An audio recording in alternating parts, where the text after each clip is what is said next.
বিপুল আসনে সারা বাংলাদেশে সরকার গঠনের পথে এই প্রথম মুহূর্তে উপজেলা সভাপতি চাকলাহাট ইউনিয়নের সাবেক আপনারা চুপ থাকেন কি চেয়ারম্যান জননেতা জনাব আবু দাউদ প্রধান, তিনি প্রথমেই যে কাজটি করেছেন বাংলাদেশ আওয়ামী লীগের প্রতি তথা আওয়ামী লীগের তৃণমূল পর্যায়ের নেতাকর্মীদের প্রাণের যে সংগঠন আমাদের চাকলাহাট ইউনিয়ন আওয়ামী লীগকে তিনি আজকে তালামুক্ত অবমুক্ত করেছেন।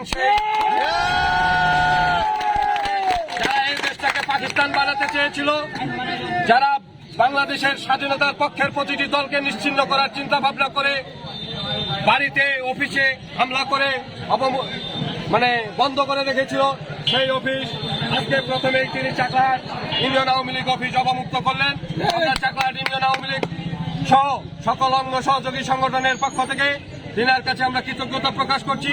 সেই সাথে আগামী দিনে যে কোনো মিছিল মিটিং আন্দোলন সংগ্রাম স্বাধীনতার সপক্ষের সকল উন্নয়নের ক্ষেত্রে আমরা না আওয়ামী লীগ না বিএনপি না জাতীয় পার্টি সকলে ঐক্যবদ্ধ হয়ে স্বাধীনতা বিরোধীদের পক্ষে থাকবো এবং ঐক্যমত্যের ভিত্তিতে উন্নয়নমূলক ইউনিয়নের উন্নয়নের আহ্বান জানিয়ে আমি আমার কথা শেষ করছি। ধন্যবাদ সবাইকে।